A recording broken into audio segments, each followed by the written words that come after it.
Le montage a été fait par l'équipe précédente. Voici les étapes du montage de l'appareil de distillation. Premièrement, le ballon à fond rond a été installé sur un support et connecté à un condenseur.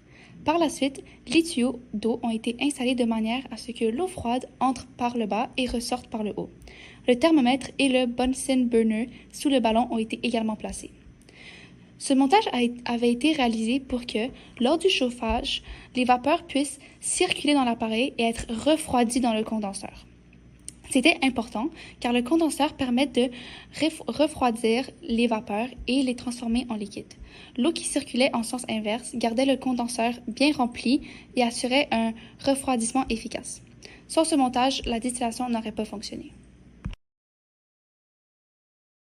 Le zeste du citron a été râpé, puis sa masse a été mesurée avant de placer la substance dans un flacon rempli d'environ 150 ml d'eau distillée avec des puces bouillantes. Ceci a été fait afin de pouvoir libérer l'huile essentielle du zeste et préparer le mélange à chauffer. Râper augmente la surface et rend l'extraction plus efficace. De plus, les puces bouillantes servent à empêcher les éclaboussures pendant le chauffage et rend l'ébullition plus calme. 150 ml d'eau distillée et le zeste de citron ont été ajoutés dans le ballon par l'autre équipe.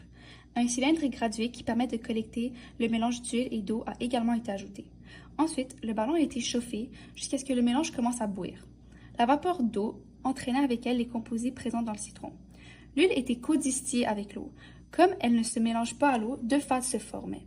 Pour cette raison, le liquide qui sortait du condenseur apparaissait laiteux car il contenait à la fois l'huile et l'eau. Cette étape avait pour but de séparer l'huile essentielle de zeste à l'aide de la vapeur. C'est important car la distillation à la vapeur permettait de faire bouillir l'huile à une température plus basse, à environ 103 degrés. La pression de vapeur de l'eau s'ajoutait à celle de l'huile et le mélange entrait en ébullition lorsque ce total atteignait la pression atmosphérique, donc à une température plus basse que si l'huile avait été seule. Le but de cette partie était d'isoler l'huile essentielle de l'eau et d'un autre solvant. La substance a été transférée dans un entonnoir séparateur, puis elle a été mélangée avec du dichlorométhane, donc du DCM. Dans la hotte du laboratoire, l'entonnoir a été secoué afin de mélanger les solvants avec les solutés. Étant donné que le DCM et l'huile sont miscibles contrairement à l'eau, il y avait deux couches claires qui séparaient les deux mélanges, un mélange qui était le DCM et l'huile et l'autre mélange qui était de l'eau. Après avoir bien secoué l'entonnoir, la valve de l'entonnoir a été ouverte afin de bien relâcher la pression et les bulles. Cette étape a été répétée afin de relâcher jusqu'à ce qu'aucun bruit n'était audible. La valve a été ouverte afin de collecter la deuxième couche dans un bécher de 50 ml.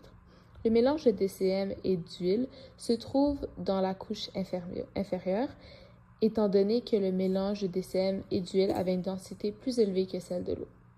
Ces étapes ont été répétées afin d'avoir bien collecté l'huile et le DCM. Ensuite, l'utilisation du sulfate de magnésium anhydre a été utilisée pour capturer tout le reste de l'eau. Donc, il a été ajouté dans le mélange bien mélangé afin de capturer l'eau. Afin d'extraire l'huile essentielle, le mélange a été placé dans un évaporateur rotatif afin de pouvoir évaporer le dichlorométhane. La raison de pourquoi tout cela était important, c'est que l'extraction liquide avec du DCM est un moyen efficace de séparer les liquides qui sont immiscibles, donc le liquide de l'huile essentielle et le liquide d'eau. Les agents desséchants comme le sulfate de magnésium vont éliminer l'eau et l'évaporation nous donne l'huile finale.